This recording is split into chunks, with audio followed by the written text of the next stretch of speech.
अध्ययन कोचिंग के इस संवैधानिक विकास के इतिहास में आप सभी का स्वागत है।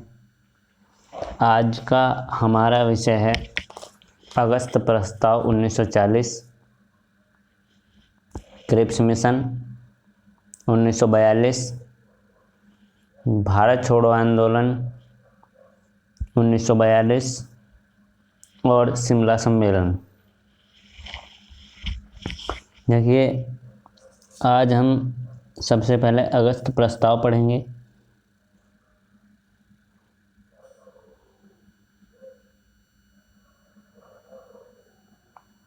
अगस्त प्रस्ताव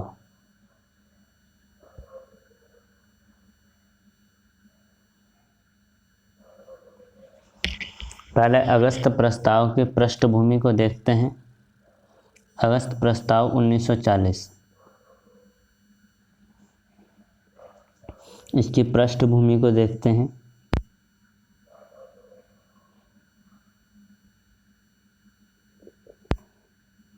अगस्त प्रस्ताव 1940 की पृष्ठभूमि देखिए, 1937 के जो प्रांतीय विधानसभा चुनाव हुए थे, 1937 के प्रांतीय विधानसभा चुनाव, प्रांतीय विधानसभा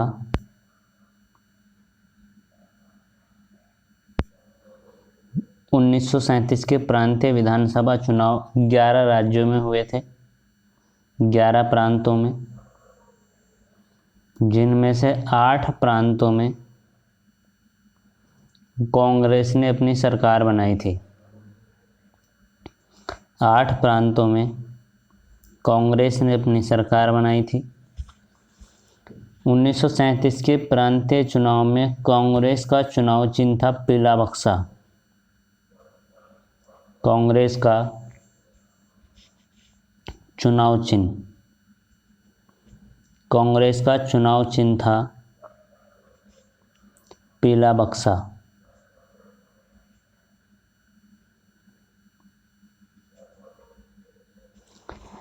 देखिए, इन 8 प्रांतों में जब कांग्रेस ने अपनी सरकार बनाई, जिनमें 5 प्रांतों में कांग्रेस ने अपनी पूर्ण बहुमत की सरकार बनाई थी। 1939 में कांग्रेस के इन मंत्रिमंडल के सदस्यों ने अपना इस्तीफा दे दिया। इन सरकारों ने 1939 में सामूहिक रूप से अपना इस्तीफा दे दिया।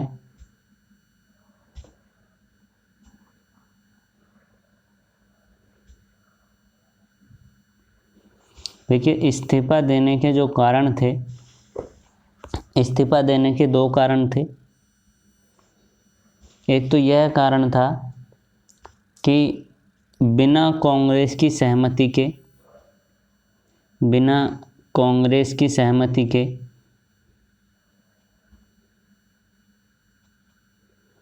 दूसरे विश्व युद्ध में, बिना कांग्रेस की सहमति के दूसरे विश्व युद्ध में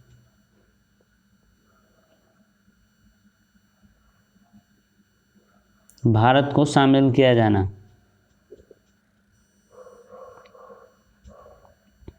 दूसरे विश्व युद्ध में भारत को शामिल किया जाना। क्योंकि बिना कांग्रेस की सहमति के दूसरे विश्व युद्ध में भारत को शामिल किया जाना, इसी के कारण कांग्रेस ने 1939 में विधानसभाओं से इस्तीफा दिया।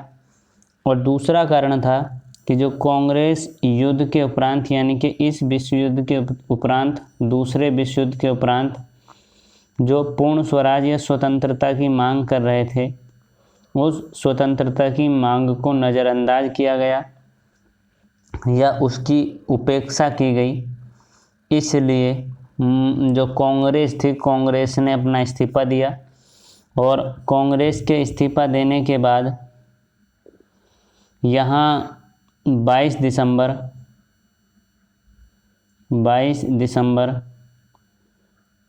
1939 को 22 दिसंबर 1939 को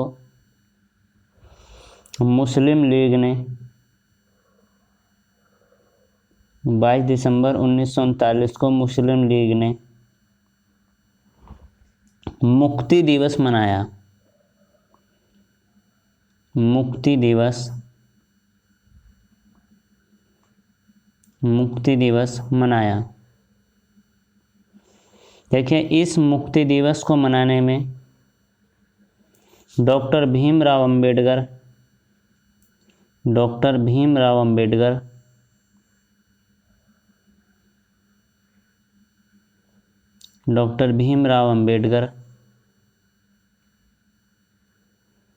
मुस्लिम लीग को सहयोग दे रहे थे या मुस्लिम लीग का समर्थन कर रहे थे 22 दिसंबर 1939 को, जब मुस्लिम लीग ने मुक्ति दिवस मनाया था। देखिए, प्रश्न ये बनता है कि मुक्ति दिवस मुस्लिम लीग ने कब मनाया था?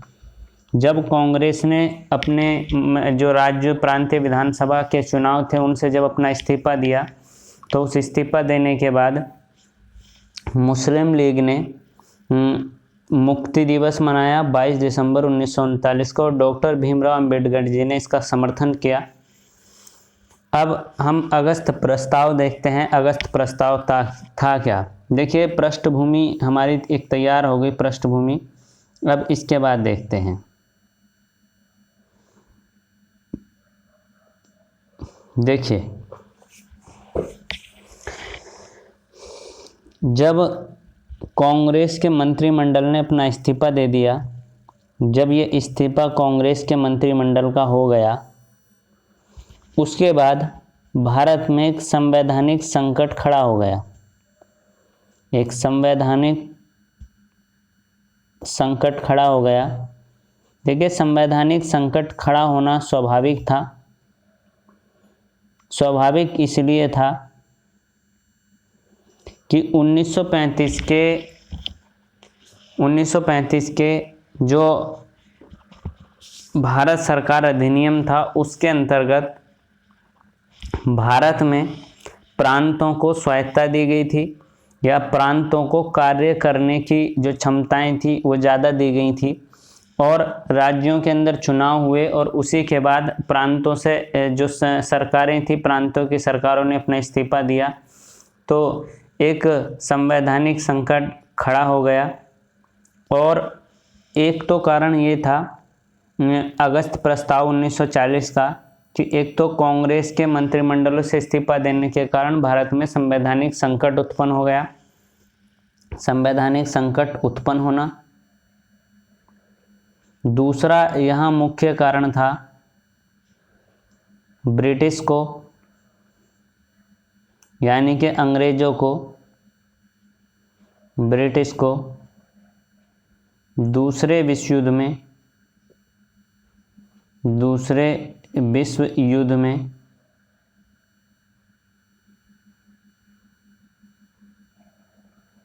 भारतीयों का सहयोग चाहिए था। भारतीयों का सहयोग। देखिए, भारत के अंदर एक संवैधानिक संकट उत्पन्न हो गया जब प्रांतीय विधानसभाओं से इस्तीफे दे दिए गए, और अंग्रेजों को दूसरे विश्व युद्ध में भारतीयों का सहयोग चाहिए था। इन्हीं दो समस्याओं को देखते हुए जो तत्कालीन वायसराय थे, लॉर्ड लिनलिथगो, तत्कालीन वायसराय लॉर्ड लिनलिथगो।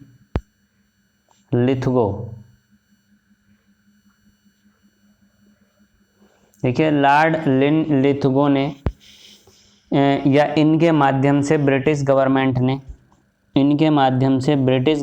ने एक प्रस्ताव लाया, और यह प्रस्ताव 8 अगस्त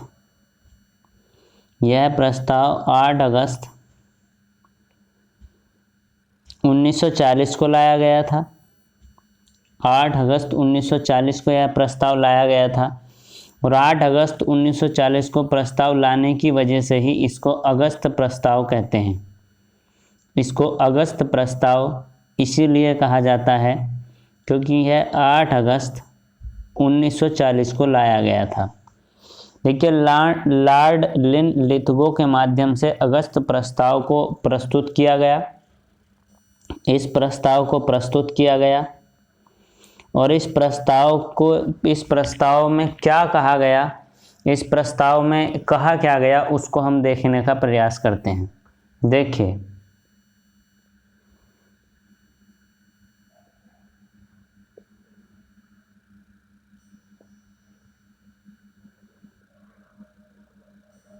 प्रस्ताव के माध्यम से क्या क्या कहा गया उसको देखते हैं। अगस्त प्रस्ताव,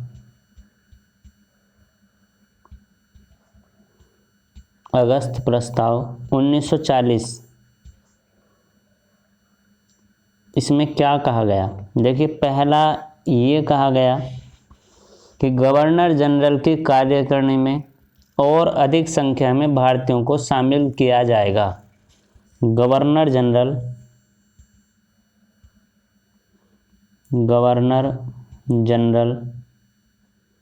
की कार्यकारिणी में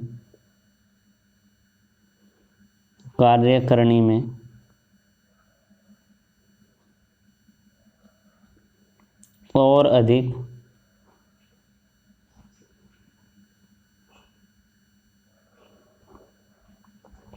भारतीयों को शामिल किया जाएगा, और अधिक भारतीयों को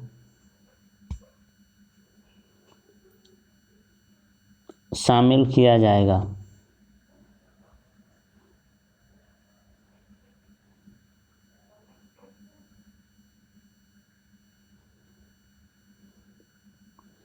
यानी कि जो गवर्नर जनरल की परिषद थी, उसकी गवर्नर जनरल की कार्यकारिणी में और अधिक भारतीयों को शामिल किया जाएगा।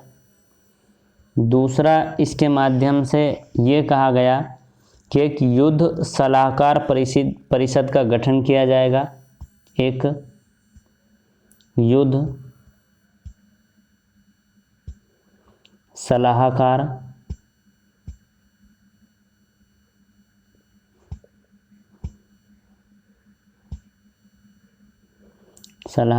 परिषद का गठन किया जाएगा।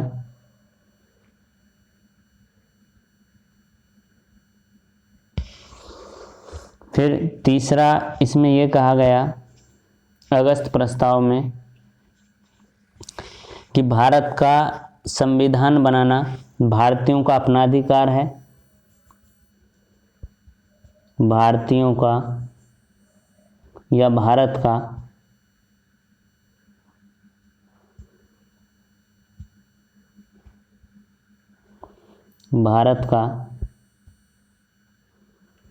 संविधान बनाना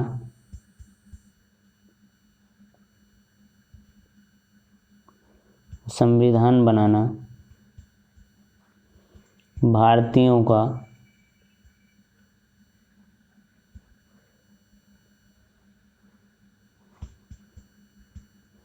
स्वयं का अधिकार है।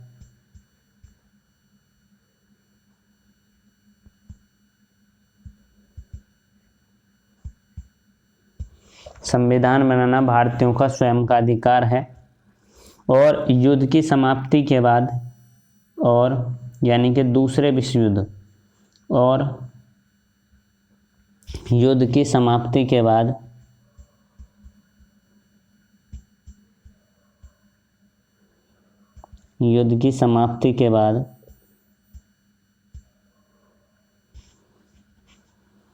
भारत को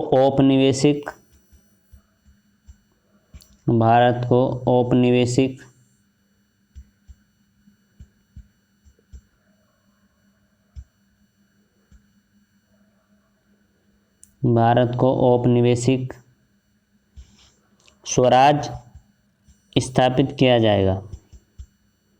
औपनिवेशिक स्वराज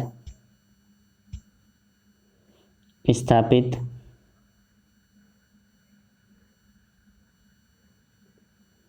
किया जाएगा। देखिए, भारत का जो संविधान है वह भारतीय स्वयं बनाएंगे, और जैसे ही दूसरा विश्व युद्ध खत्म होता है, समाप्त होता है, उसके बाद भारत को औपनिवेशिक स्वराज का दर्जा दिया जाएगा। यानी कि भारत को जो एक इस प्रकार के राज्य का स्वराज का दर्जा दिया जाएगा, इस प्रकार का स्वराज घोषित किया जाएगा जो औपनिवेशिक होगा। औपनिवेशिक का अर्थ यहाँ आप समझेंगे कि औपनिवेशिक का अर्थ ये है कि जो विदेश मामले हैं, रक्षा है, ये सारे अंग्रेजों के अधीन होंगे, और जो आंतरिक मामले हैं वो भारतीयों को दिए जाएंगे। यानी कि आंतरिक प्रशासन भारतीय देखेंगे और बाह्य सारा प्रशासन अंग्रेज देखेंगे। इसी को ही हम औपनिवेशिक स्वराज यहाँ कहेंगे। देखिए चौथा परिवर्तन या चौथा बात, चारवीं बात इसके माध्यम से ये कही गई कि जो कांग्रेस तथा मुस्लिम लीग है, जो कांग्रेस और मुस्लिम लीग है, देखिए दोनों ने इसका विरोध किया। यहाँ ध्यान से ये बात देखनी है कि कांग्रेस और मुस्लिम लीग दोनों ने, कांग्रेस व मुस्लिम लीग दोनों ने इस पर असंतोष व्यक्त किया, इस पर असंतोष व्यक्त किया। यानी कि जो कांग्रेस और मुस्लिम लीग थी, वास्तव में वो अगस्त प्रस्ताव से खुश नहीं थी, और इसलिए कांग्रेस और मुस्लिम लीग दोनों ने इसका विरोध किया।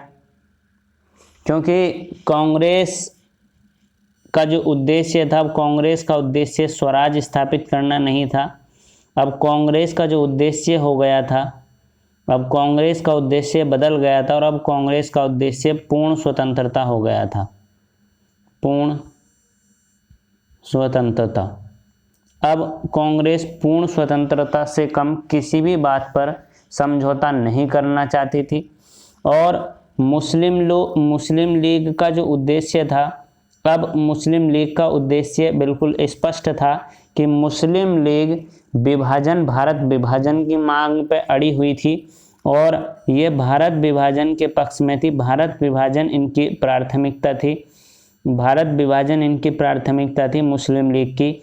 इसलिए देखिए कांग्रेस पूर्ण स्वतंत्रता चाहती थी, कांग्रेस इस समय स्वराज को नहीं चाहती थी, कांग्रेस का उद्देश्य बदल गया था, कांग्रेस पूर्ण स्वतंत्रता चाहती थी, जबकि मुस्लिम लीग भारत विभाजन के पक्ष में थी। और ये दोनों बातें ही इस अगस्त प्रस्ताव में मानी नहीं गई, तो इसलिए अगस्त प्रस्ताव हो गया असफल। अगस्त प्रस्ताव का रिजल्ट क्या रहा? अगस्त प्रस्ताव हो गया असफल। देखिए जब अगस्त प्रस्ताव असफल हो गया तो कांग्रेस ने व्यक्तिगत सत्याग्रह शुरू किया। यहाँ इसको समझना है।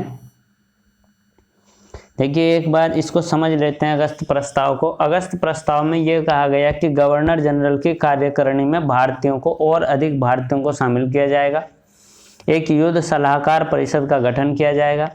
भारत का संविधान बनाना भारतीयों का अपना अधिकार है, और जैसे ही दूसरा विश्व युद्ध समाप्त होता है भारत को औपनिवेशिक स्वराज घोषित कर दिया जाएगा, और भारतीय अपना जो संविधान है वो स्वयं बनाएंगे। कांग्रेस ने और मुस्लिम लीग ने अगस्त प्रस्ताव का विरोध किया, क्योंकि कांग्रेस का उद्देश्य अब बदल गया था। कांग्रेस को पूर्ण स्वतंत्रता की मांग थी, और मुस्लिम लीग भारत विभाजन के पक्ष में थी। तो दोनों की बातें अगस्त प्रस्ताव में नहीं मानी गई, इसलिए दोनों ने इसका पुरजोर विरोध किया, और अगस्त प्रस्ताव 1940 असफल रहा। इसी के समानांतर यहां व्यक्तिगत सत्याग्रह शुरू हुआ। व्यक्तिगत सत्याग्रह, और जब व्यक्तिगत सत्याग्रह शुरू हुआ तो व्यक्तिगत सत्याग्रह को शुरू किया गया 17 अक्टूबर 1940 को। 17 अक्टूबर 1940 को, और इसको शुरू किया गया पवनार आश्रम महाराष्ट्र से। पवनार आश्रम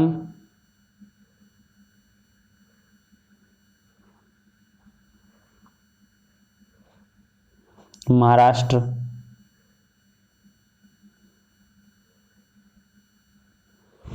और यहाँ जो पहले सत्याग्रही थे, पहले सत्याग्रही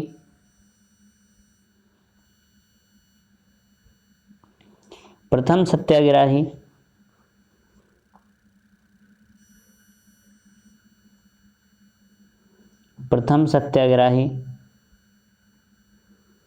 प्रथम सत्याग्रही बने आचार्य विनोबा भावे। प्रथम सत्याग्रही आचार्य विनोबा भावे। दूसरे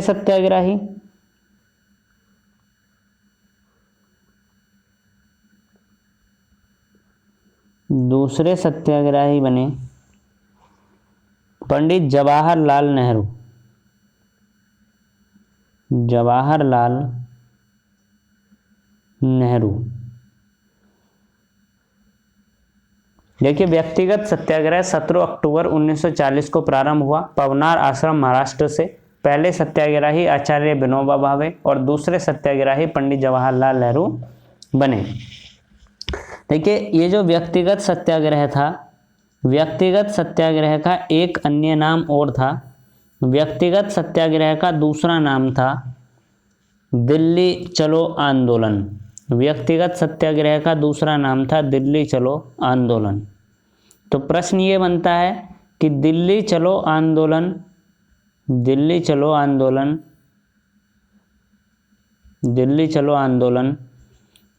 किस अन्य आंदोलन का नाम था? तो देखिए, सत्याग्रही आंदोलन यानी कि व्यक्तिगत सत्याग्रह आंदोलन का दूसरा नाम दिल्ली चलो आंदोलन भी था। यह पवनार आश्रम महाराष्ट्र से 17 अक्टूबर 1940 को प्रारंभ हुआ था। पहले सत्याग्रही आचार्य विनोबा भावे और दूसरे सत्याग्रही पंडित जवाहरलाल नेहरू थे। अब इसी के बाद हम क्रिप्स मिशन देखते हैं। क्रिप्स मिशन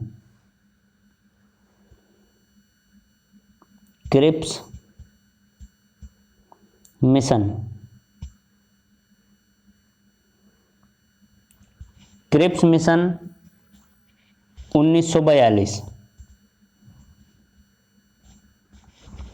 देखिए, जो भारतीय अपनी स्वतंत्रता के लिए लगातार लड़ाई भारतीयों की जारी थी।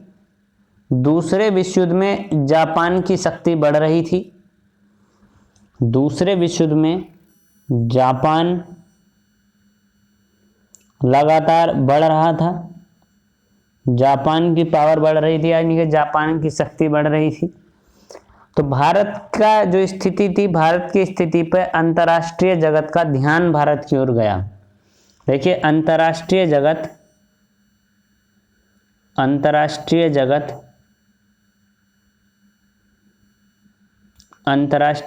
का ध्यान भारत पर गया। और जब अंतर्राष्ट्रीय जगत का ध्यान भारत पर गया तो अमेरिका, ऑस्ट्रेलिया और चीन, यूएसए, ऑस्ट्रेलिया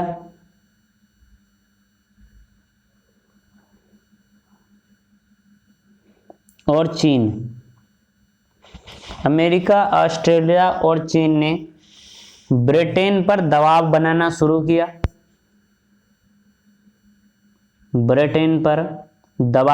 शुरू किया। देखिए, क्रिप्स मिशन की पृष्ठभूमि को देख रहे हैं कि क्रिप्स मिशन क्यों आया।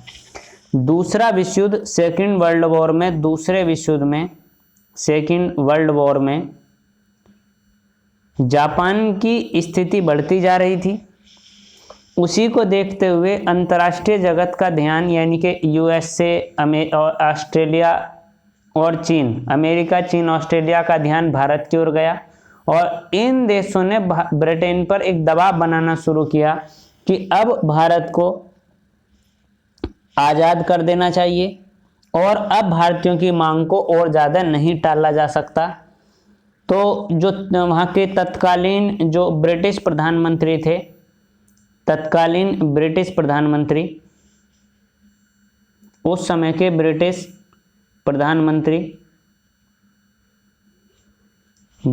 प्रधानमंत्री थे विंस्टन चर्चिल।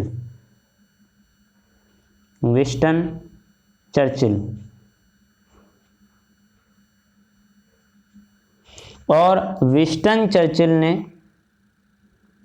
युद्ध मंत्रिमंडल के सदस्य स्टैफोर्ड क्रिप्स, देखिए स्टैफोर्ड क्रिप्स,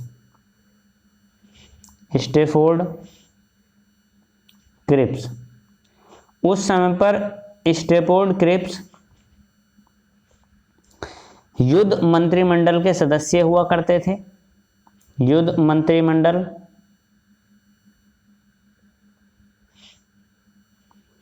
मंत्रिमंडल के सदस्य थे और विंस्टन चर्चिल तत्कालीन ब्रिटिश प्रधानमंत्री ने स्टैफोर्ड क्रिप्स को भारतीय नेताओं से वार्ता करने के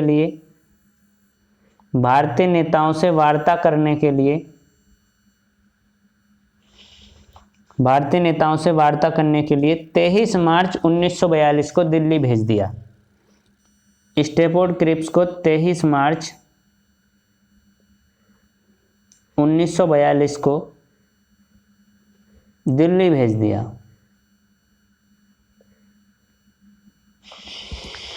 जब क्रिप्स मिशन दिल्ली आया तो दिल्ली में अलग अलग पार्टियों के लोगों के साथ इन्होंने वार्ता की और जब कांग्रेस के साथ स्टैफोर्ड क्रिप्स ने वार्ता की कांग्रेस के साथ, तो यहाँ पर कांग्रेस की ओर से जो आधिकारिक वार्ता की गई वह पंडित जवाहरलाल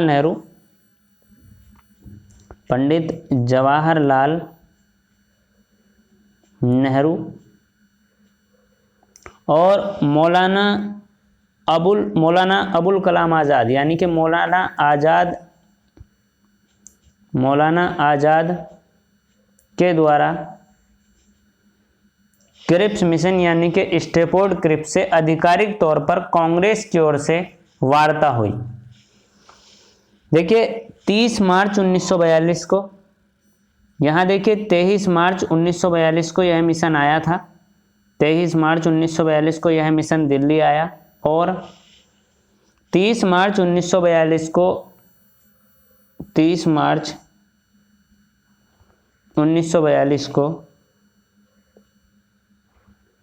क्रिप्स मिशन ने अपनी रिपोर्ट दी।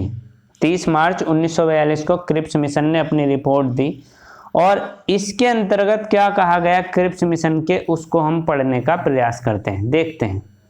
देखिए क्रिप्स मिशन के अंतर्गत ये कहा गया, पॉइंट वाइज हम इसको पढ़ेंगे। पहला पॉइंट क्रिप्स मिशन में ये कहा गया कि युद्ध के उपरांत नए संविधान की रचना के लिए एक निर्वाचित संविधान सभा का गठन किया जाएगा।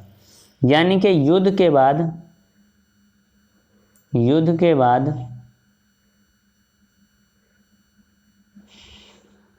संविधान की रचना के लिए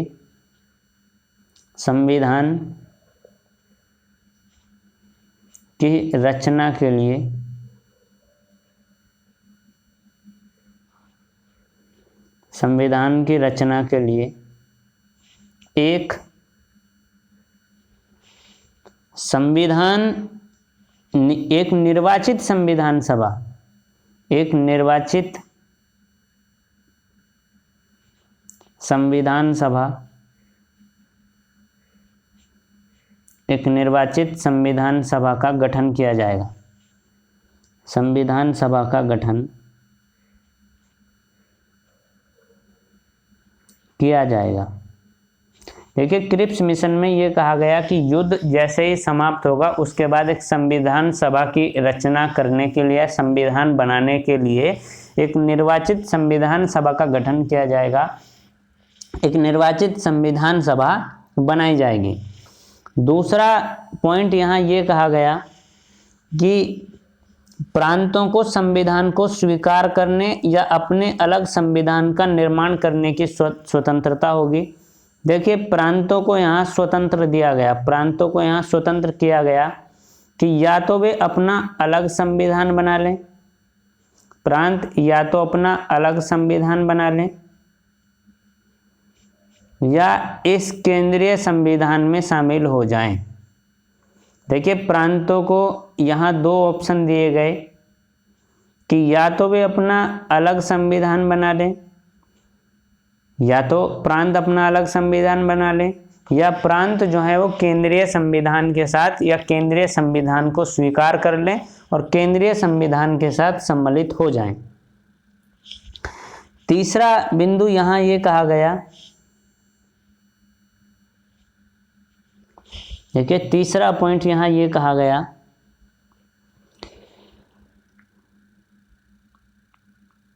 कि युद्ध के बाद एक ऐसा भारतीय संघ स्थापित किया जाएगा, युद्ध के बाद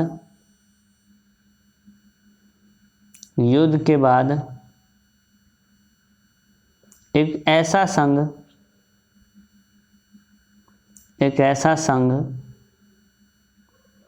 स्थापित किया जाएगा,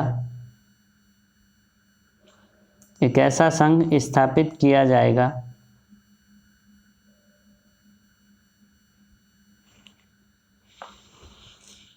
जिसे पूर्ण उपनिवेश का दर्जा प्राप्त होगा, जिसे पूर्ण उपनिवेश का दर्जा प्राप्त होगा।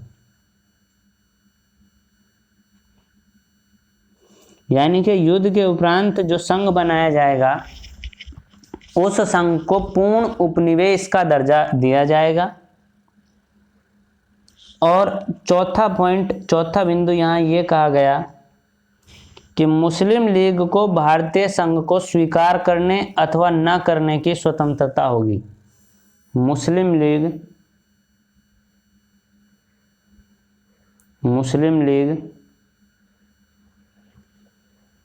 भारतीय संघ को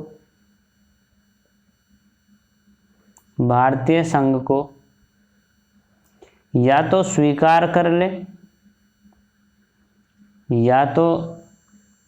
स्वीकार कर ले, मुस्लिम लीग भारतीय संघ को या तो स्वीकार कर ले या अस्वीकार कर दे। ये मुस्लिम लीग का अपना मत होगा कि मुस्लिम लीग या तो भारतीय संघ को स्वीकार कर ले या भारतीय संघ को अस्वीकार कर दे। देखिए, यहाँ ये कहा गया कि जब तक नया संविधान नहीं बनता, पांचवा बिंदु यहाँ ये बताया गया कि जब तक नया संविधान नहीं बनता तब तक भारत की रक्षा ब्रिटिश सरकार करेगी। देखिए, जब तक नया संविधान नहीं बनता, नया संविधान बनने तक भारत की रक्षा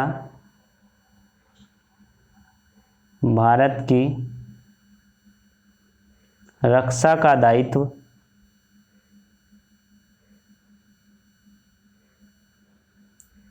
ब्रिटिश सरकार करेगी।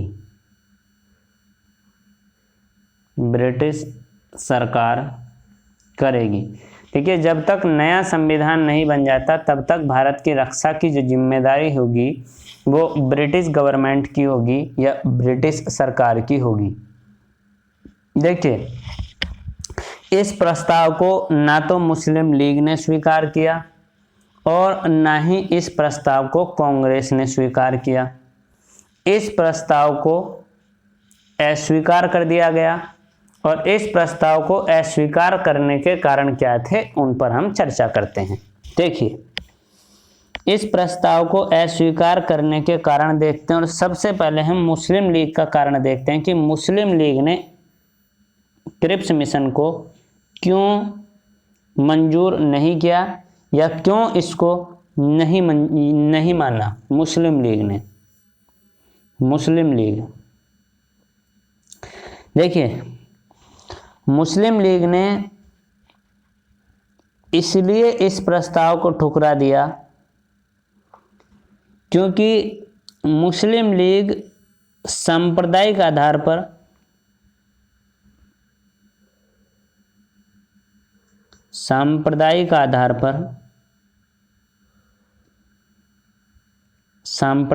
आधार पर विभाजन चाहती थी।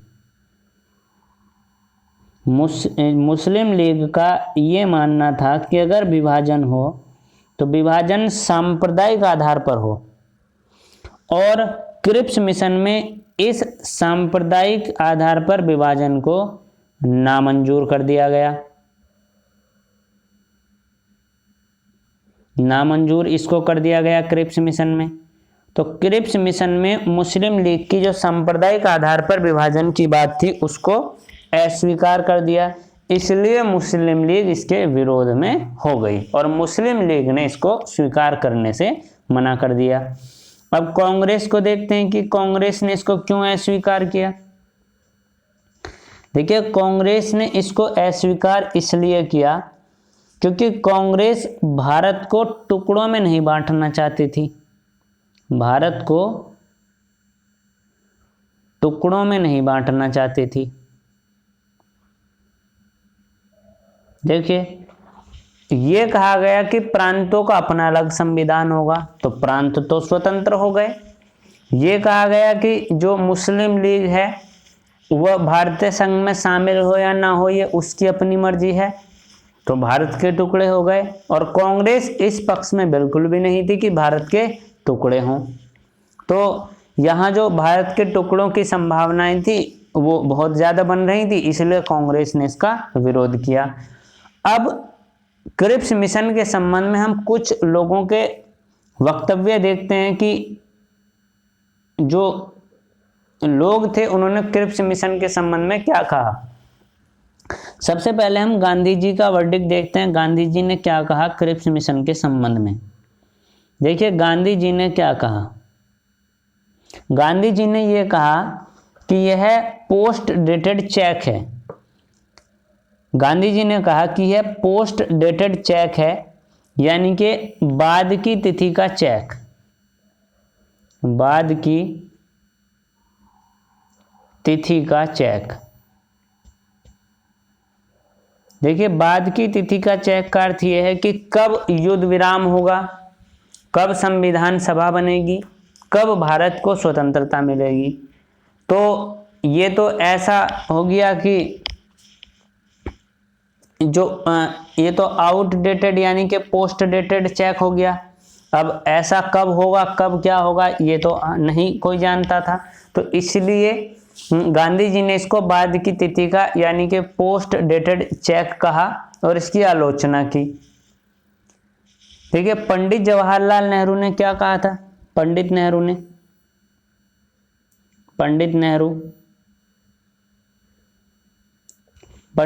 ने कहा था यह टूटते हुए बैंक के नाम उत्तर दिनांकित चेक है। यह टूटते हुए बैंक के नाम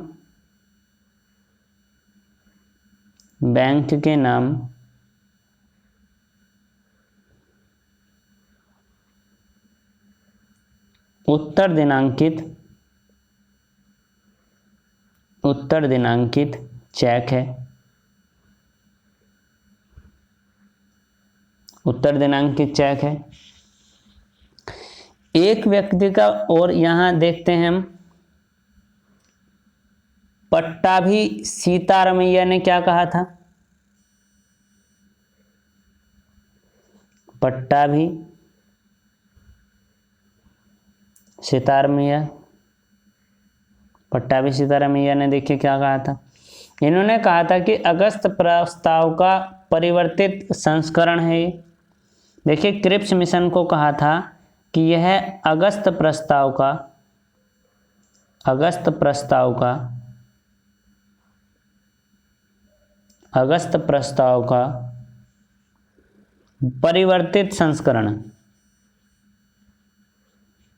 परिवर्तित संस्करण।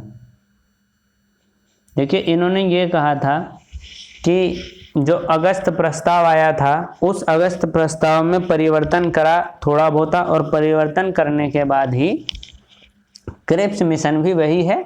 क्रिप्स मिशन में उससे ज़्यादा कुछ परिवर्तन वाली बात है नहीं। देखिए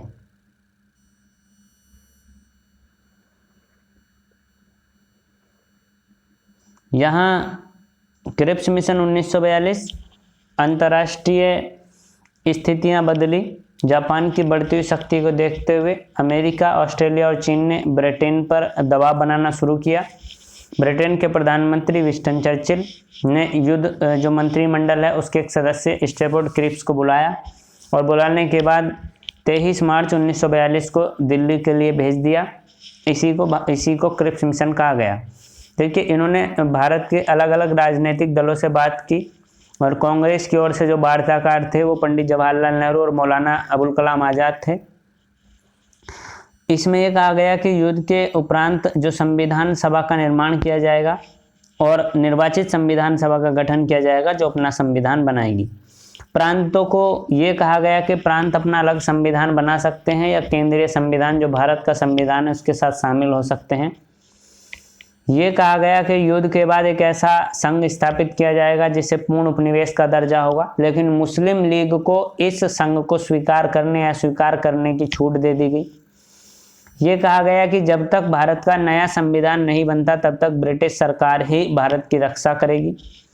मुस्लिम लीग और कांग्रेस ने इसको अस्वीकार कर दिया, और मुस्लिम लीग और कांग्रेस ने इसको अस्वीकार क्यों किया इसको देखते हैं। मुस्लिम लीग ने स्वीकार इसलिए किया कि मुस्लिम लीग की जो मांग थी वो लगातार थी कि जो विभाजन होना चाहिए वह सांप्रदायिक आधार पर होना चाहिए।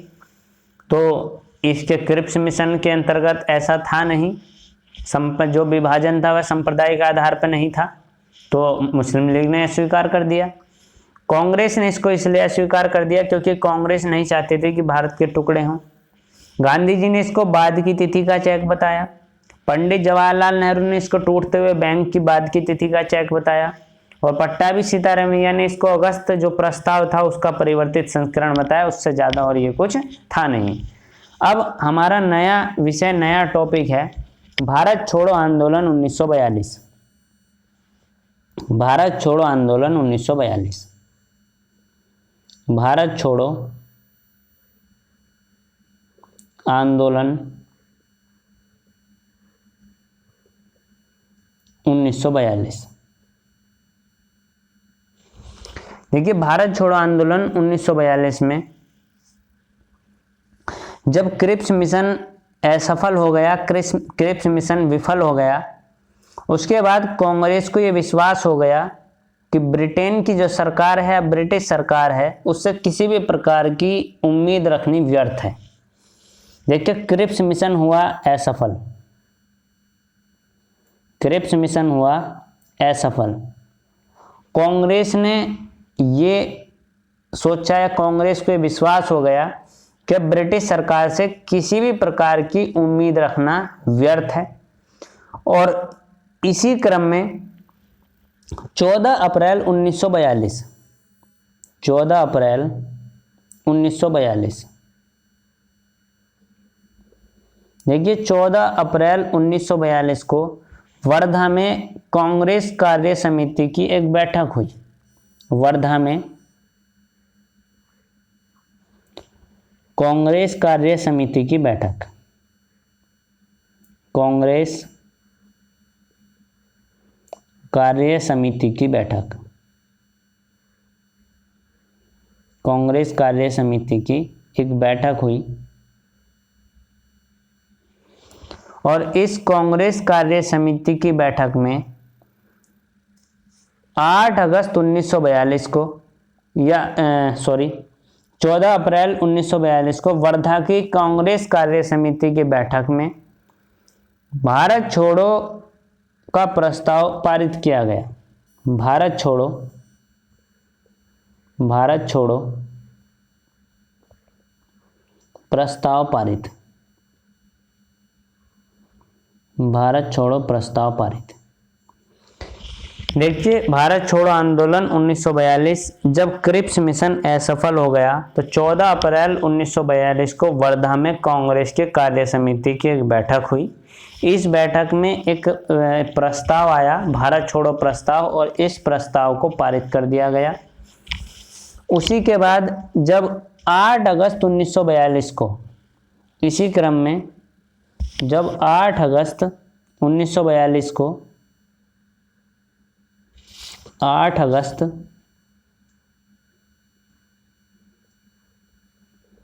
1942 को कांग्रेस का अखिल भारतीय सम्मेलन हुआ। कांग्रेस का अखिल भारतीय सम्मेलन, कांग्रेस का अखिल भारतीय सम्मेलन हुआ। देखिए, यह सम्मेलन मुंबई में हुआ, मुंबई, और मुंबई में हुआ ग्वालियर टैंक में, ग्वालियर टैंक, मुंबई के ग्वालियर टैंक मैदान में हुआ। और इसकी जो अध्यक्षता की, इस सम्मेलन की, मौलाना अबुल कलाम आज़ाद जी ने इसकी अध्यक्षता की। मौलाना आज़ाद ने, इसके जो अध्यक्ष रहे मौलाना अबुल कलाम आज़ाद, मौलाना आज़ाद साहब इसके अध्यक्ष रहे। देखिए, यहाँ से प्रश्न बनने के बहुत ज़्यादा चांस होते हैं, तो इसलिए यहाँ बहुत ध्यान से पढ़ना है। 8 अगस्त 1942 को कांग्रेस का अखिल भारतीय स्तर का सम्मेलन हुआ, मुंबई के ग्वालियर टैंक में हुआ। मौलाना अबुल कलाम आज़ाद साहब ने इसकी अध्यक्षता की, और इस अधिवेशन में पंडित जवाहरलाल नेहरू ने, देखिए इस सम्मेलन में पंडित जवाहरलाल नेहरू ने एक प्रस्ताव पेश किया। जवाहरलाल नेहरू ने एक प्रस्ताव पेश किया, और यह प्रस्ताव था भारत छोड़ो प्रस्ताव। यह प्रस्ताव था अंग्रेज भारत छोड़ो, अंग्रेजों भारत छोड़ो, अंग्रेजों भारत छोड़ो। देखिए, अंग्रेजों भारत छोड़ो का जो प्रस्ताव था पंडित जवाहरलाल नेहरू ने प्रस्तुत किया। मौलाना अबुल कलाम आज़ाद साहब इसकी अध्यक्षता कर रहे थे कांग्रेस के सम्मेलन की। कांग्रेस का सम्मेलन मुंबई के ग्वालियर टैंक में हुआ, और 8 अगस्त 1942 का ये वाकया है।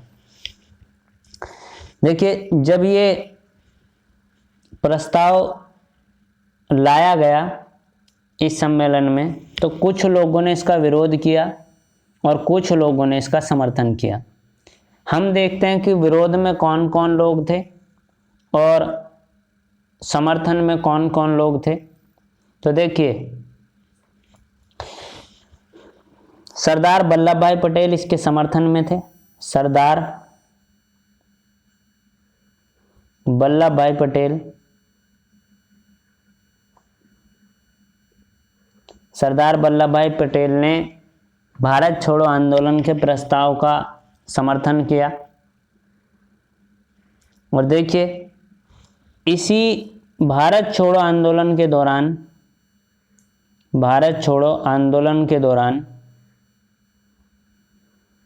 भारत छोड़ो आंदोलन के दौरान महात्मा गांधी जी ने, महात्मा गांधी जी ने करो या मरो का नारा दिया था, डू और डाई, करो या मरो का नारा महात्मा गांधी जी ने 1942 में भारत छोड़ो आंदोलन के दौरान दिया था। इस आंदोलन की शुरुआत 9 अगस्त, इस आंदोलन की शुरुआत, भारत छोड़ो आंदोलन की शुरुआत 9 अगस्त 1942 को हुई थी, और भारत छोड़ो आंदोलन को अगस्त क्रांति के नाम से भी जाना जाता है। इसको अगस्त क्रांति भी भारत छोड़ो आंदोलन को कहते हैं।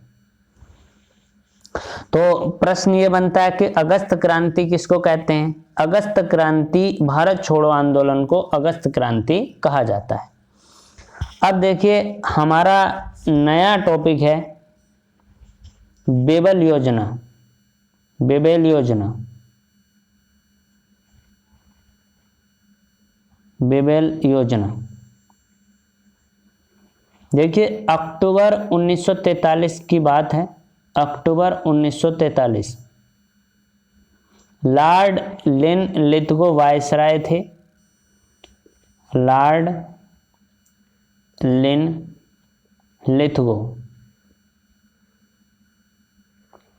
और लॉर्ड लिनलिथगो के स्थान पे लॉर्ड बेबल को भारत का वायसराय नियुक्त किया गया। लॉर्ड बेबल को भारत का वायसराय नियुक्त किया गया। बेबल ने भारत में संवैधानिक गतिरोध दूर करने के लिए, एक अनुकूल वातावरण तैयार करने के लिए एक योजना पेश की 4 जून 1945 को। 4 जून 1945 को बेबल ने एक योजना भारत में पेश की, और इस योजना के उद्देश्य, इस योजना की बातें क्या थी उसको हम देखते हैं। देखिए लॉर्ड लिनलिथगो के स्थान पर जब वायसराय लॉर्ड बेबल बने तो इन्होंने यहाँ भारत में एक अनुकूल वातावरण तैयार करने के लिए 4 जून 1945 को एक योजना भारत में लाए। एक जो योजना इन्होंने बनाई, उस योजना की मुख्य बातें क्या थी उसकी बातों को हम समझते हैं। देखिए पहली बात इसके अंदर, पहला तथ्य था कि केंद्र में एक नई कार्यकारिणी का गठन किया जाएगा। केंद्र में एक नई कार्यकारिणी, एक नई कार्यकारिणी गठित की जाएगी। एक नई कार्यकारिणी गठित की जाएगी।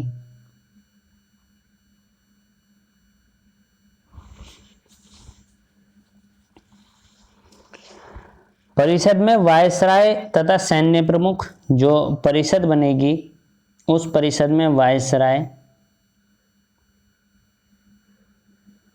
और सैन्य प्रमुख, सैन्य प्रमुख के अलावा समस्त सदस्य भारतीय होंगे।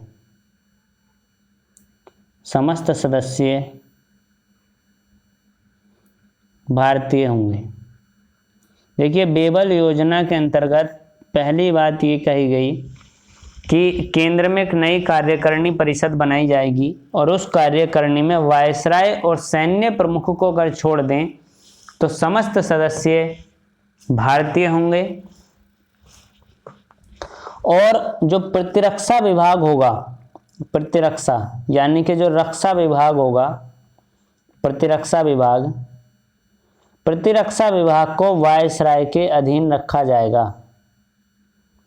रक्षा विभाग वायसराय के अधीन होगा। ये बेबल योजना में कहा गया। देखिए बेबल योजना का दूसरा बिंदु देखते हैं। बेबल योजना में दूसरी क्या बात कही गई? इसमें यह कहा गया कि कार्यकारिणी परिषद एक अंतरिम राष्ट्रीय सरकार के समान होगी और गवर्नर जनरल, देखिए दूसरा पॉइंट है, गवर्नर जनरल,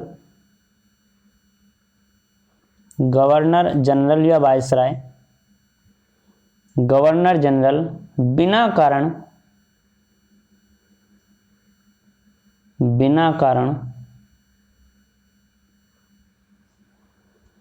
वीटो का इस्तेमाल नहीं कर सकता। बिना कारण वीटो का उपयोग नहीं कर सकता। बिना कारण वीटो का उपयोग नहीं करेगा। यानी कि वीटो का उपयोग बिना कारण वायसराय नहीं कर सकेगा। तीसरा पॉइंट इसका ये था कि कार्यकारिणी में मुस्लिम सदस्यों की जो संख्या होगी, कार्यकारिणी में मुस्लिम सदस्यों की संख्या हिंदू सदस्यों के बराबर होगी, हिंदू सदस्यों के बराबर होगी, ये इसमें कहा गया। चारवां बिंदु यह कहा गया कि दूसरे विश्व युद्ध के बाद, सेकेंड वर्ल्ड वॉर के बाद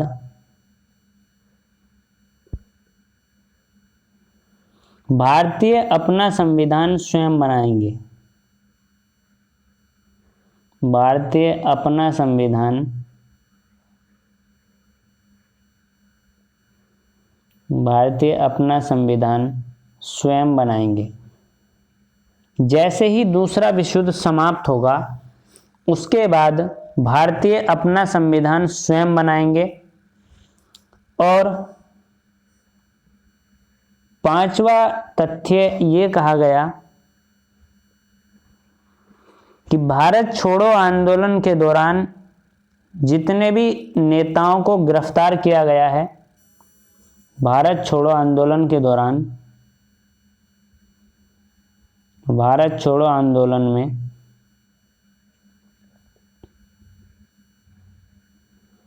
जितने भी नेता, जितने नेता गिरफ्तार किए गए हैं,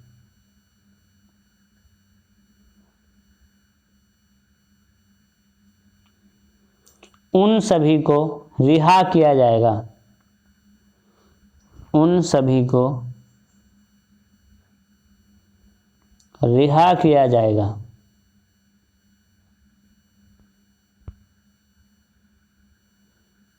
रिहा किया जाएगा। और शिमला में, और शिमला में सर्वदलीय, और शिमला में सर्वदलीय बैठक का आयोजन किया जाएगा, सर्वदलीय बैठक का आयोजन। देखिए, भारत छोड़ो आंदोलन के दौरान जितने भी नेता को गिरफ्तार किया गया है उन सभी नेताओं को रिहा किया जाएगा और शिमला में एक सर्वदलीय बैठक बुलाई जाएगी। देखिए, शिमला अंग्रेजों की द्वितीय राजधानी थी। प्रथम राजधानी कोलकाता थी। 1911-12 में जो राजधानी बना दिया गया था वो दिल्ली को बना दिया गया था। पहले कलकत्ता और शिमला, फिर बाद में दिल्ली और शिमला अंग्रेजों की राजधानी रही। क्योंकि अंग्रेज ठंडे स्थान के रहने वाले लोग थे, इसलिए वो ठंडे स्थान पर रहना अधिक प्रेफर करते थे और इसलिए शिमला को उन्होंने राजधानी के रूप में स्वीकार किया हुआ था। अब इसी के बाद हम शिमला समझौते को देखते हैं, शिमला सम्मेलन को देखते हैं। शिमला सम्मेलन में क्या हुआ? हमारा विषय है शिमला समझौता। शिमला सम्मेलन।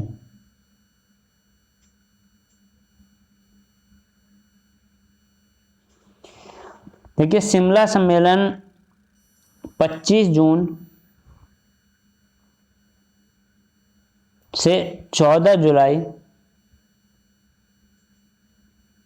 25 जून से 14 जुलाई 1945 तक शिमला में आयोजित किया गया। शिमला सम्मेलन एक सर्वदलीय सम्मेलन था। इसमें सभी दलों को बुलाया गया था, सर्वदलीय सम्मेलन था। इसमें कांग्रेस का जो प्रतिनिधि मंडल था, यानी कि कांग्रेस की ओर से जिन लोगों ने भाग लिया था उनका जो नेतृत्व कर रहे थे कांग्रेस की ओर से, इसका नेतृत्व कर रहे थे मौलाना अबुल कलाम आज़ाद साहब। मौलाना आज़ाद साहब, मौलाना आज़ाद साहब इसका नेतृत्व कर रहे थे कांग्रेस के प्रतिनिधि मंडल का। देखिए, यहाँ एक तथ्य ध्यान ये रखना है कि महात्मा गांधी जी इस समय शिमला में ही मौजूद थे। शिमला में ही थे, पर शिमला सम्मेलन में नहीं गए थे। शिमला सम्मेलन में प्रतिभाग नहीं किया।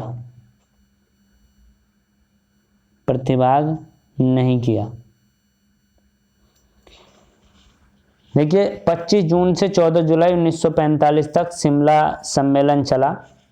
कांग्रेस के प्रतिनिधिमंडल यानी कि कांग्रेस के जिन सदस्यों ने भाग लिया उनका नेतृत्व कर रहे थे मौलाना अबुल कलाम आज़ाद साहब। गांधी जी शिमला में ही मौजूद थे इस समय, लेकिन गांधी जी ने इस सम्मेलन में भाग नहीं लिया था। अब यहाँ ये देखना है कि इस शिमला सम्मेलन को अस्वीकार क्यों किया गया। इस शिमला सम्मेलन का जो रिजल्ट रहा वो शून्य क्यों रहा, इसको समझने से पहले एक पॉइंट देखते हैं जो अभी पॉइंट आपको बताया था।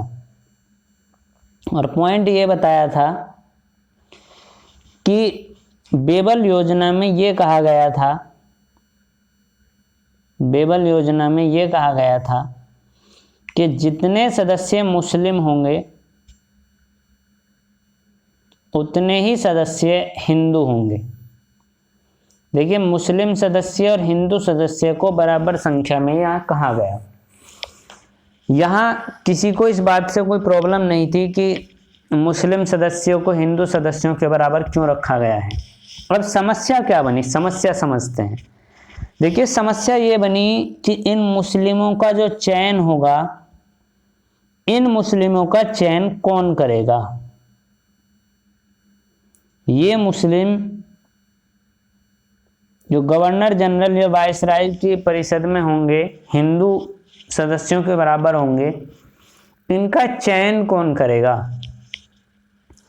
देखिए मुस्लिम लीग ये चाहती थी कि इन सभी सदस्यों का चयन हम करें।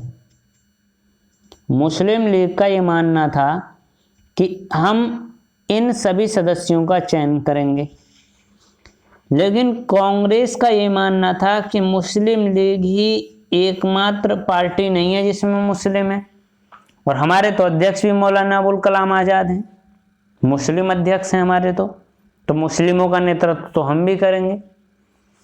तो समस्या ये बनी कि यहाँ चयन कौन करेगा। मुस्लिम लीग इस बात को कह रही थी कि सारे सदस्यों का चयन हम करेंगे, लेकिन कांग्रेस ने इसका विरोध किया कि कांग्रेस ने यह कहा कि मुस्लिम लीग ही एकमात्र मुस्लिमों की पार्टी नहीं है, सभी पार्टियों में मुस्लिम सदस्य हैं। तो कांग्रेस ने इसे अस्वीकार कर दिया।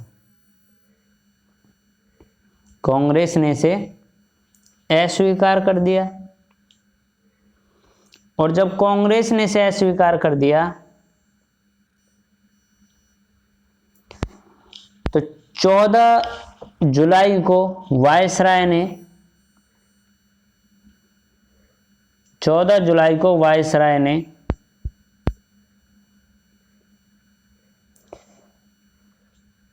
इस शिमला सम्मेलन के विफल होने की घोषणा कर दी। 14 जुलाई को वायसराय ने इस सम्मेलन के शिमला समझौते के विफल होने की घोषणा कर दी।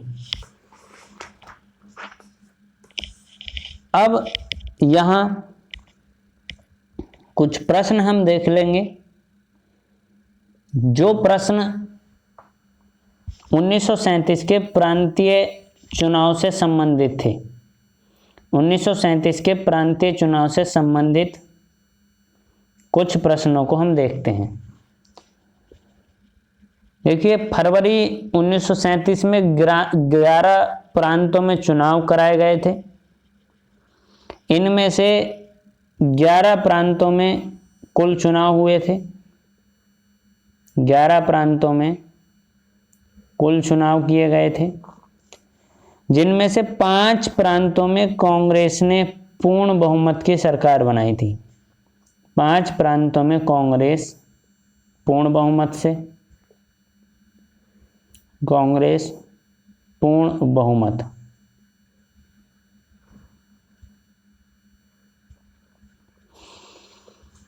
देखिए मद्रास, बंबई, मद्रास, बंबई, मध्य प्रांत, बरार का क्षेत्र इसमें शामिल था, मध्य प्रांत, बिहार और संयुक्त प्रांत, यूनाइटेड प्रोविंस यानी कि आज का यूपी, संयुक्त प्रांत। इन 5 राज्यों में कांग्रेस की पूर्ण बहुमत की सरकार बनी। इसके बाद उड़ीसा में कांग्रेस ने सरकार बनाई, उड़ीसा में कांग्रेस ने सरकार बनाई। असम में मिलीजुली सरकार बनी। देखिए यहाँ पंजाब मुख्य है और बंगाल मुख्य है। देखिए पंजाब में यूनियनिस्ट पार्टी, सिकंदर हयात खान की पार्टी थी ये, unionist party, unionist party, Sikandar Hayat Khan की पार्टी थी, सिकंदर हयात खां की पार्टी, और सिकंदर हयात खां को ही यहाँ का मुख्यमंत्री पंजाब का बनाया गया था। ये मिली जुली सरकार थी। मुस्लिम लीग का समझौता सिकंदर हयात खां से हुआ और यूनियनिस्ट पार्टी का जो सिकंदर हयात खान थे उनको पंजाब का मुख्यमंत्री बनाया गया। देखिए बंगाल का जो मुख्यमंत्री बनाया गया वो फजलुल हक को बनाया गया, फजलुल हक। और बंगाल में जो गठबंधन हुआ था वह हुआ था मुस्लिम लीग और कृषक प्रजा पार्टी का, मुस्लिम लीग और कृषक प्रजा पार्टी, कृषक प्रजा पार्टी। देखिए कांग्रेस का चुनाव चिन्ह यहाँ पीला बक्सा था, ये हम जानते हैं। उत्तर प्रदेश के जो मुख्यमंत्री बनाए गए थे वो गोविंद बल्लभ पंत बनाए गए थे, गोविंद बल्लभ पंत को उत्तर प्रदेश का मुख्यमंत्री बनाया गया था। धन्यवाद। आज की क्लास यहीं समाप्त होती है। हमारे चैनल को सब्सक्राइब करें, हमारी वीडियोस को लाइक करें और अगर वीडियो अच्छे लगे तो शेयर भी करें और हमारे नोटिफिकेशन पाने के लिए बेल आइकन को ज़रूर दबा दें। हमारी वीडियोस आप तक लगातार पहुंचती रहेंगी। धन्यवाद।